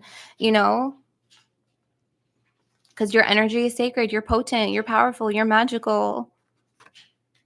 You're moving forward, you have allies. Okay, so just be careful.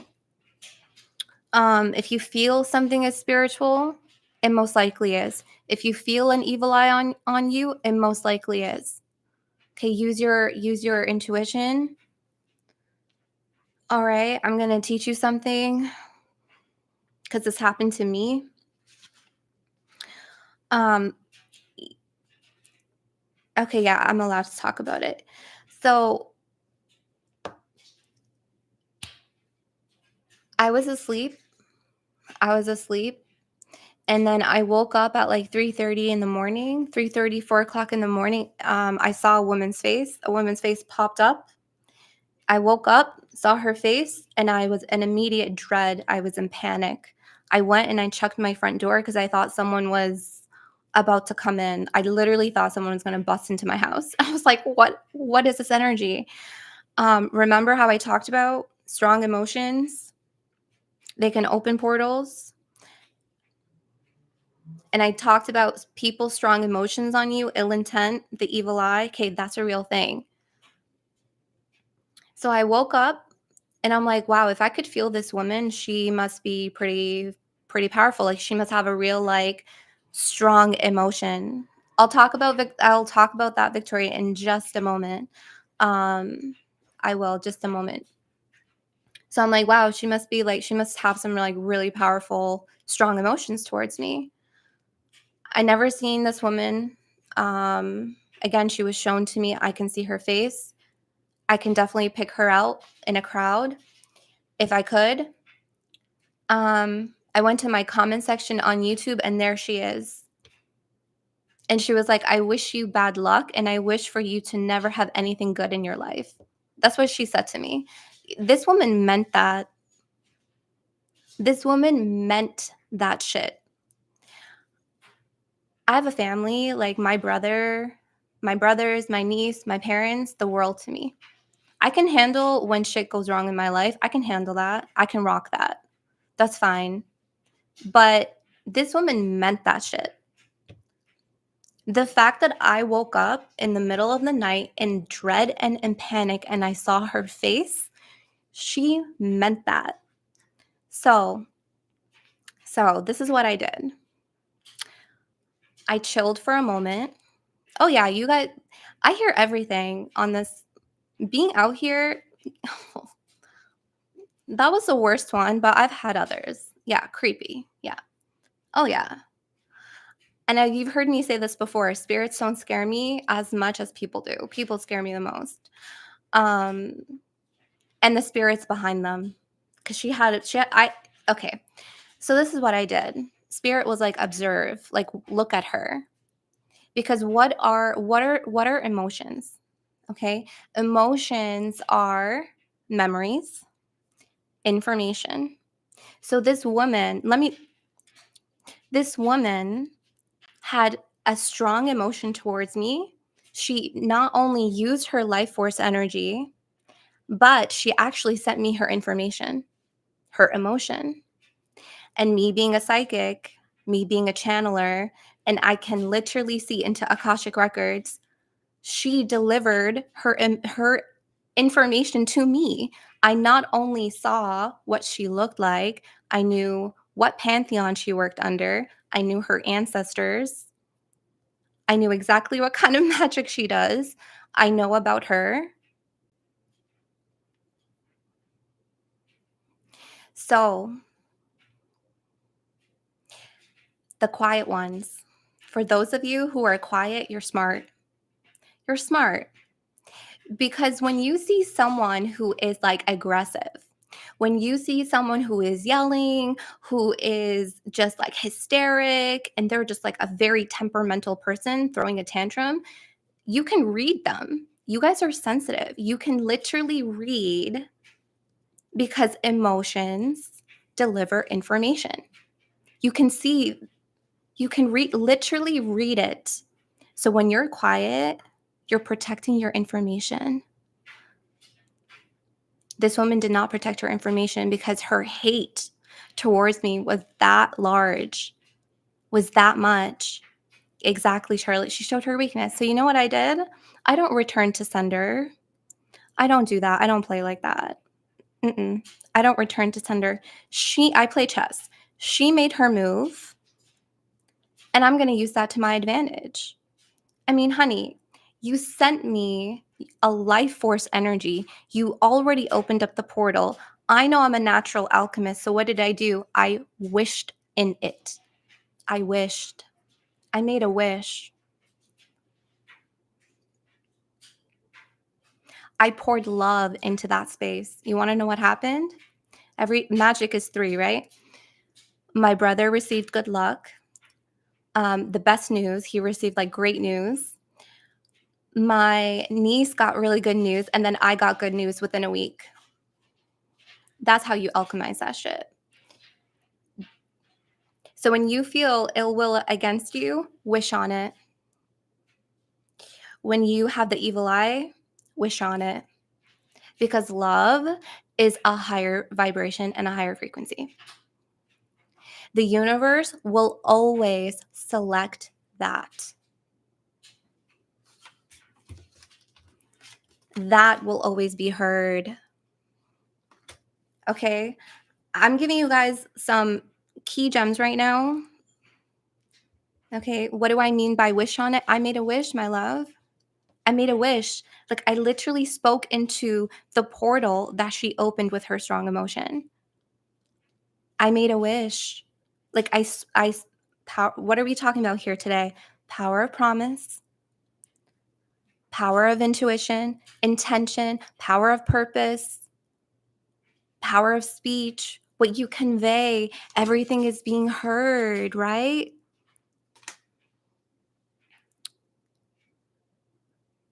Do I also wish? Well, I just wished for good luck for me because okay, I'm indifferent. Of course I feel compassion for her. If I didn't, I I probably would have what's the impulse? Okay, let's loop this to what we're talking about today.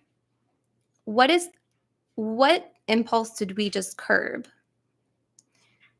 Taking things personally, acting in defense, combative. Okay, cuz that's not who we are.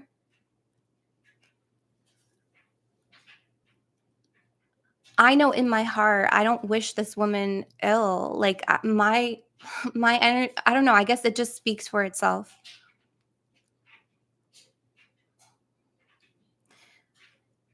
This woman meant what she said to me. So I used that energy, her life force energy, she gave it to me. She gave her life force energy to me. I didn't, you know, drain her. I didn't connect to her. She connected to me. She sent it to me. So I took it. I said, thank you. And I made a wish. Transmutation, yes, Isabel. Okay, does that make sense? Yes, Michael, a total transformation of the energy to your own advantage. Water is alchemy. Water is magic. Emotion, her strong emotion. I alchemize that. Make lemonade with life's lemons. Yes, yes, yes. Okay. Yeah, if you do that without knowing it, Victoria, you're probably a natural alchemist too. A lot of you are you're natural alchemists. Some of you do this without even knowing it. Yeah, Adamu, she gave away freely. If I see a freebie portal, you bet your ass I'm going to wish in it. Like, you ever hear throwing a penny in a wishing well? Okay, listen. Sometimes people create these portals by sending you ill will, the evil eye, and ill intent. Throw a penny in there, make a wish in there.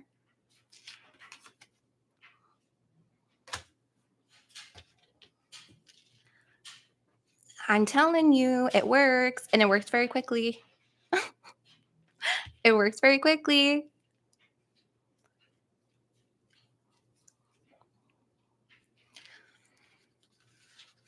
Okay, so protect your life force energy, keep yourself protected. Don't let anything come into interference with what you are speaking out loud, with what you are promising yourself, with what you are committing to. Don't let anyone defer or deter you from the direction in which you are supporting yourself in. If you feel that shit, use the power of the sacred waters in your natural alchemy and you transmute that shit. Make a wish. Yeah. Oh, I'm wishing every day, all day. All the negative comments I get, I'm making wishes in those portals. Okay? Because we're this. We're the creators. So I hope that you guys found this useful. I hope that this was helpful. I know we weaved in so much. We weaved in so much information, so many readings. Okay. I'm going to do my best to remember, add the links. I'm going to type out the channeled petition, and I'm also going to type out the ritual. Okay. Um, I'll be here for maybe another like 5-10 minutes, answering any questions if I feel guided to answer them. Thank you, Samara. Thank you.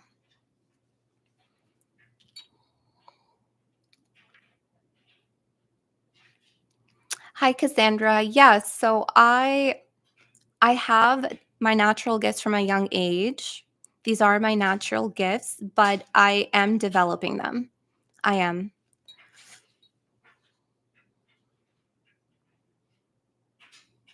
Mm-hmm.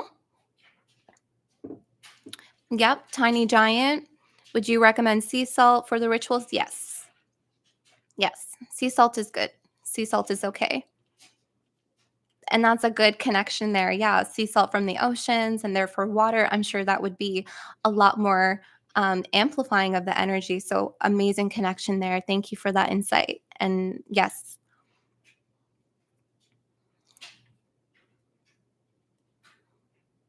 So accessing the Akashic records. Okay, so a lot of people, so this transition, this active ascension, a lot of people are actually remembering their Akashic records. If you have a hard time accessing, you can ask a high priestess, a trusted high priestess, preferably an initiated one. You could do past life regression. I saw Rob earlier. His channel is Rob Kenobi, Kenobi. And he's a licensed, I'm sorry, Rob, licensed psychotherapist, I believe, a licensed therapist. Um, if I remember. He's incredibly intelligent. He's incredibly smart. His channel is around past life regression work with his clients.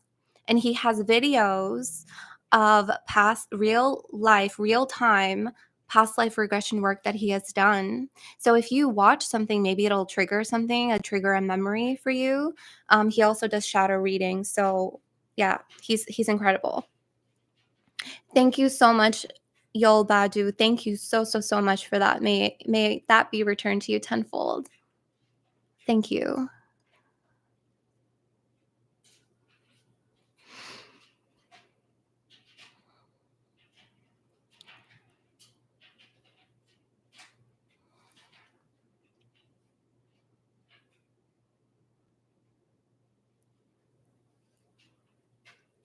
Rob Kenobi. Let me add it to the chat. Sorry. Rob Kenobi.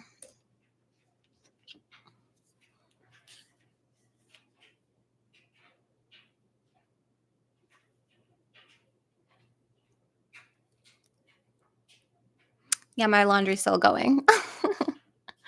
Oh, sorry. Okay, Nadine.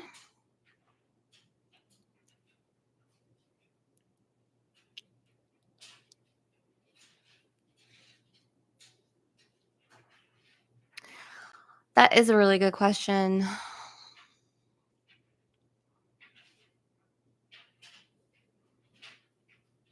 Thank you so much, Christian. Thank you so much. May that be returned to you tenfold. I'm just kind of observing Nadine right now. So you still practice Islam, so tapping into deities or gods worries you. They want me to really be careful how to answer this. Nadine, I feel like we would have to talk. because there's a shadow that I don't want to out. It would be dishonorable of me. So I feel like that would be uh I can't answer that publicly. It would be very wrong of me too. Okay, I'm seeing shadows. I'm seeing programming. I'm seeing other things like interconnected. I'm seeing your ancestors. I'm seeing a very strong pantheon of religion. Your ancestors are actually very like religious as well. Um, so I would, yeah, there's a lot to, yeah, sorry, sweetheart. But really great. Yeah, really great question. Truly. And I see that you're a member. Thank you. Thank you guys for supporting me.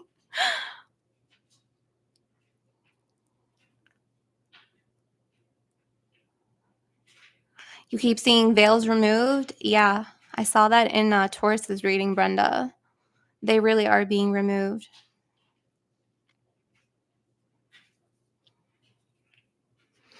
Yeah, charming soul, that's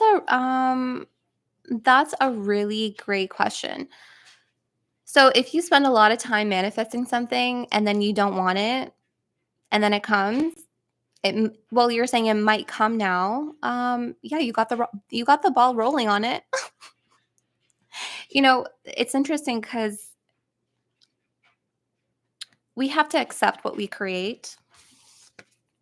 Okay, we have to accept what we create, but also when it comes, you can either change it, you can alchemize it, you can transform it, or you can, direct your focus and your energy elsewhere. But we do have to be accountable for what we create. We do have to have accountability. Okay, a werewolf. Oh, I like that.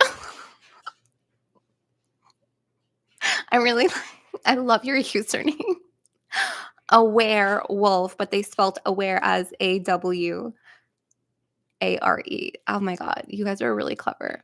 Um, Curious, if you are trying to protect your life force and energies from someone you can't physically be apart from, is it unethical to pretend the negative energies they send your way are working?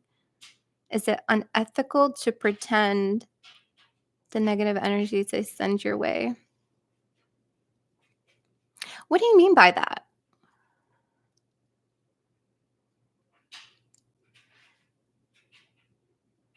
Like you want to pretend to them that the negative energies are working, so are you tricking them or manipulating them to think that it's working when it's not? I mean, there's nothing I'm not trying to judge at all. Everyone is different. Sometimes we play the trickster energy too, right? But I'm asking just to understand what you mean by this, honey.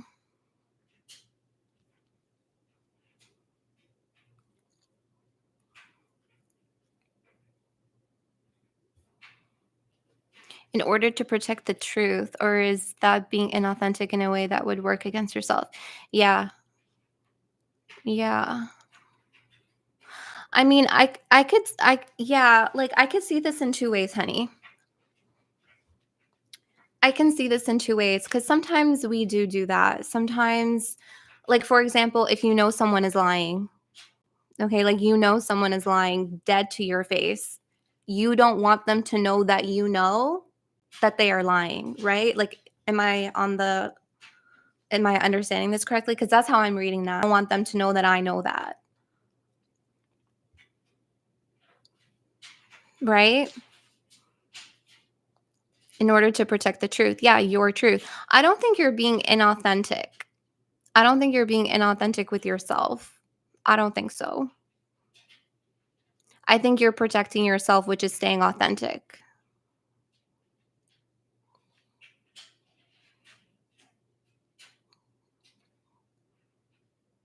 Yeah, you don't want him to know your power. Absolutely.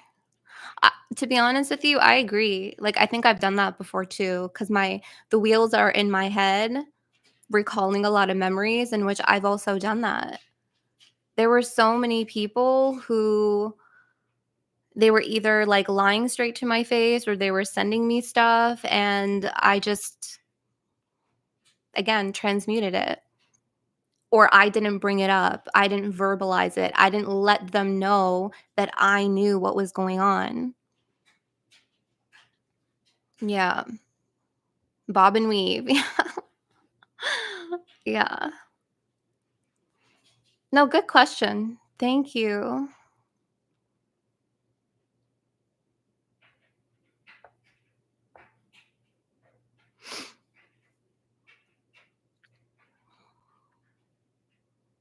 Yeah, I used to be blunt to people about everything. Me too. I saw and it only made it worse. So keeping silent is a form of protection. Yes, Nadine, that's on point. Absolutely.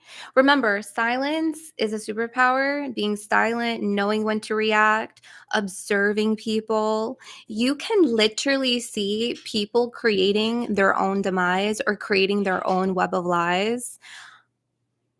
It's interesting because you're just like, it's like, should I say something? Like, it would be better for me to say something. It's the ethical thing to do, right? So, this is where we teeter between like ethical or non ethical. But we have to honor ourselves. If the person wants to create their own tower moment for themselves, you just want to be the chariot to keep it moving, knowing that this person's going to destroy something. Like, you just want to stay in your own lane at that point. You want to protect yourself, protect your victory, protect your truth, protect your gifts. Absolutely. Absolutely.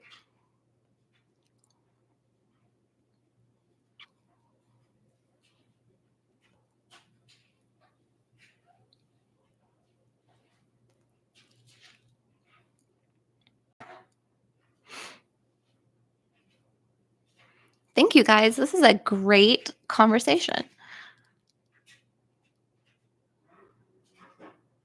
How do I choose which decks and oracle cards and the layouts for reading? So I don't have a layout.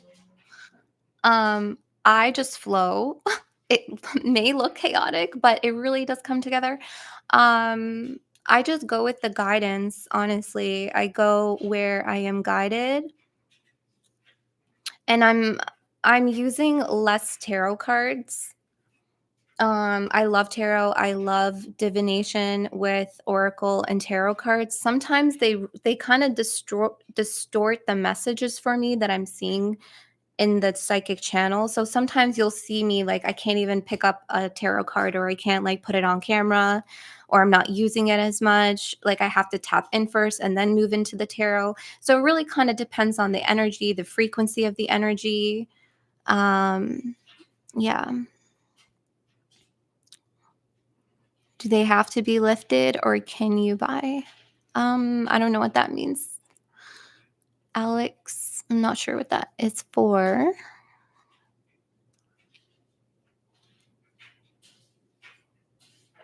If you feel someone elderly needs protection from another who manipulates, best action from a distance. I mean, that's up to you.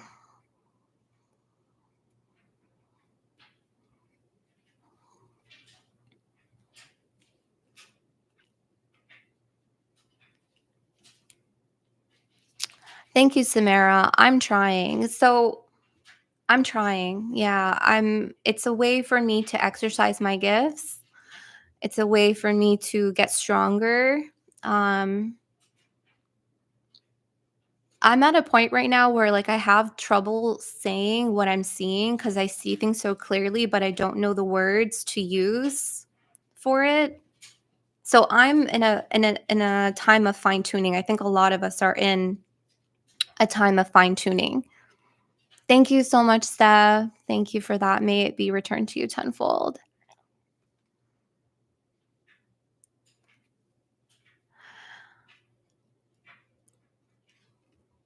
So scrying is a way of seeing. Scrying is a way of seeing, of peeking through the veil. That's what scrying is. So there are multiple methods of scrying. You can scry looking through a mirror. You can scry looking through water, or like holding a water bowl and scrying channeled messages, scry the messages, scry the imagery or what you hear. I scry write. I write. I have the gift of automatic writing.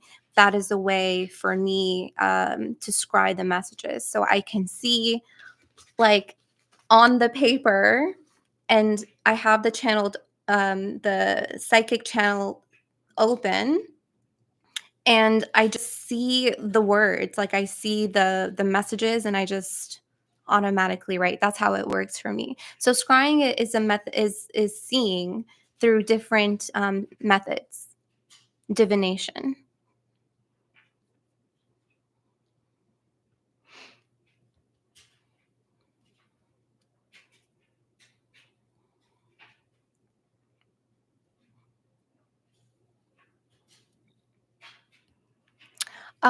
The best technique for calming and getting grounded. Asked the wrong person. I'm just kidding. I'm actually a really chaotic spirit. Like I'm actually really like an impulsive spirit. Like that's just me in general. Like I'm very impulsive, I'm very chaotic. So learning about grounding is something I'm currently going through. So I don't know if I'm the person best equipped to answer this. Um, but specifically to that situation, as you said, Kara, or Sarah, I'm sorry for completely botching your name. When I saw that woman in my dreams and I woke up in panic and fear, spirit said, just observe her. So when I'm in observation, when I can hear things, when I can see things, it actually calms me down, because then that sets aside my worry and my anxiety and my fears, and I see something for what it actually is. So as soon as I sat down, took a breath, observed it, I knew exactly what was going on, and then I can make a choice, and then I can handle that, right? So I hope that helps. I'm a Sagittarius. I don't have any Aries. I'm a Sagittarius sun, and I have a stellium in Capricorn. I'm actually mostly Capricorn.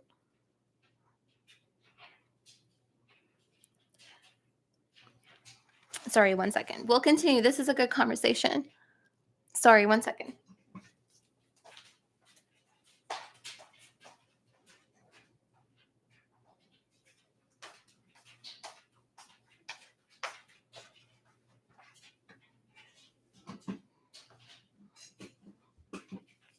Um, my brother and my niece are coming over soon, so I can't be on here too long.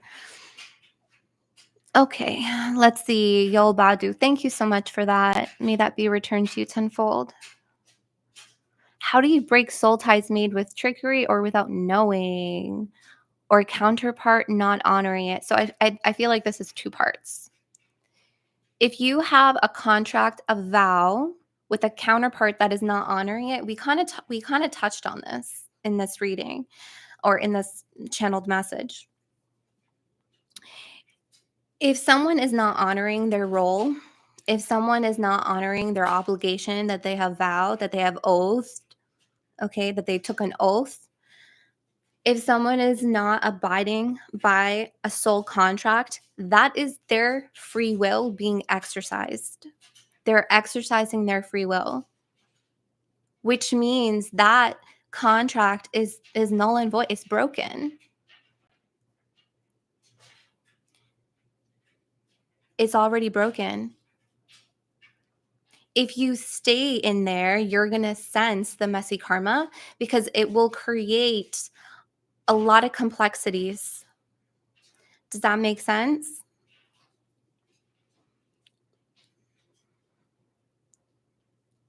I hope that helps a little bit. You can exercise your free will. People do it all the time. People break vows, contracts, promises, karmic contract. People break them all the time. And then, you or me or people like us, we feel that we want to stay, or we're the ones that break them and people want to stay. It creates so much tension. It really does.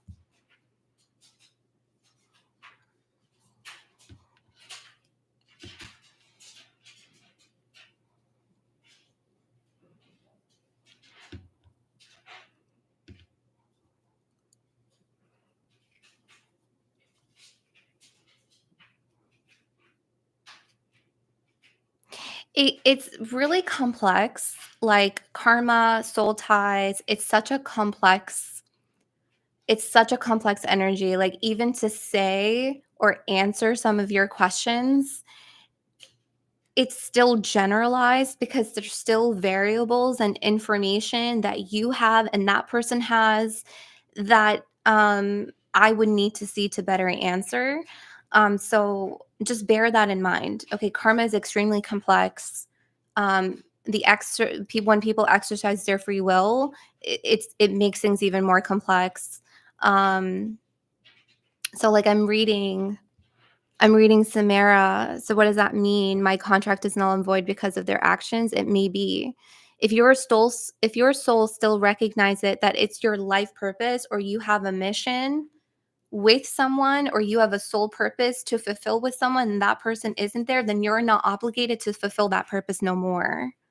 Okay, but you need to talk with your spirit guides to see if that's negotiable for you, or if they're going to bring someone in to fulfill this soul purpose or soul mission.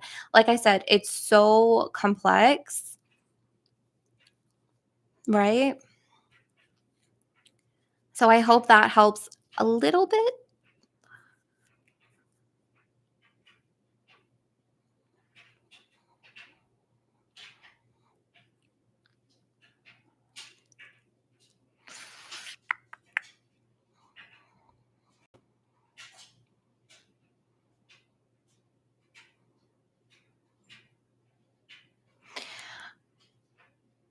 It's my birthday.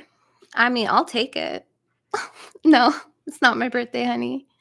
My birthday is December 13th. I'm reading Shannon's question. How do you release the pressure of feeling like we need to act on our soul purpose? I feel like I touched on that a little bit, where most of you are already doing it, or you have an interest, or your soul will naturally seek to accomplish that. But if you feel like you're putting a lot of pressure on yourself, if you feel like you don't feel like you're accomplishing anything, that most likely is an illusion, or it's displacement, either from karma or from trauma or from wounding. Okay, again, it's complex. Okay? Release the pressure. Trust that you are exactly where you need to be with it. Like for me, okay, when I talked about that and I gave the example earlier and I gave you my update, and I said that I was slowly being exposed to the experience of my calling. So trust that. So to release the pressure of accomplishing your soul purpose, just know that slowly experiencing it and slowly being exposed to it is okay. It's okay. All right, because I know it can create a lot of stress on a lot of people. I hope I answered that. I'm not sure if I did. Thank you, Empress Pamela. Again, I feel like I'm a little bit general with some of these questions because there's a lot of complexities associated. Patience is not your virtue. Me too, sis. Me too. Thank you so much, Empress.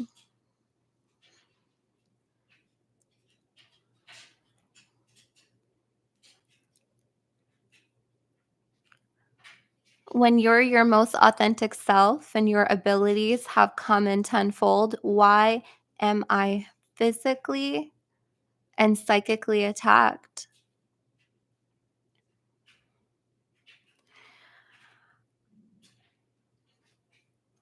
Because people want what you have.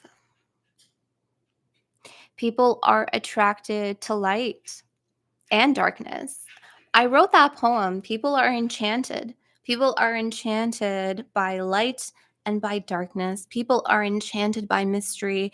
They want to know how you got that. There people are naturally attracted to magic, power, your authenticity, your glow.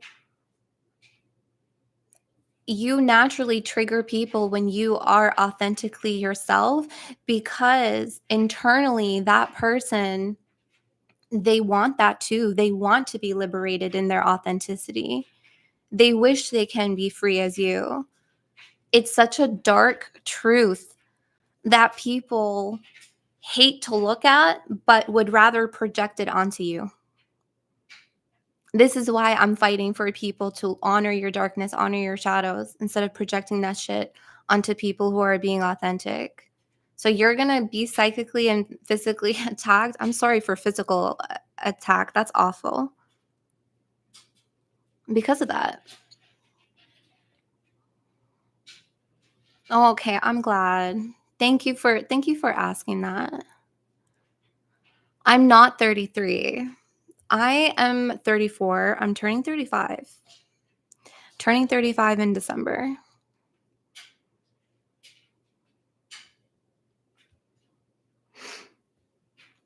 Yeah, physical is just barbaric. I'm so sorry. That's awful.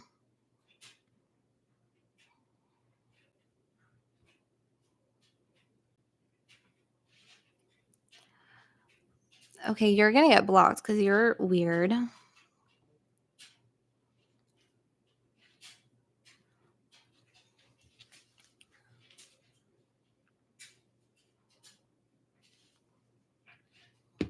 You thought I was 24? No. I wish. No, I actually like my age. I like my age.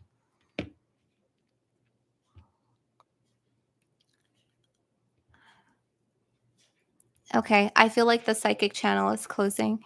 Thank you guys for being here. Thank you guys for flowing with me. Oh, look at that. My laundry just stopped. Wow, perfect. Now I can put away laundry. Thank you guys so much for being here with me. So, yeah, expect me here more. I don't know what my frequency again is going to look like, but we're just going to continue in the spirit guidance, continue with the calling. Okay. We're going to continue listening, making conscious choices, supporting each other. Honor your feelings. Remember, all of your feelings matter and all of you matters. I love you guys so very much. Thank you for being here with me, and I will see you guys next time. Bye.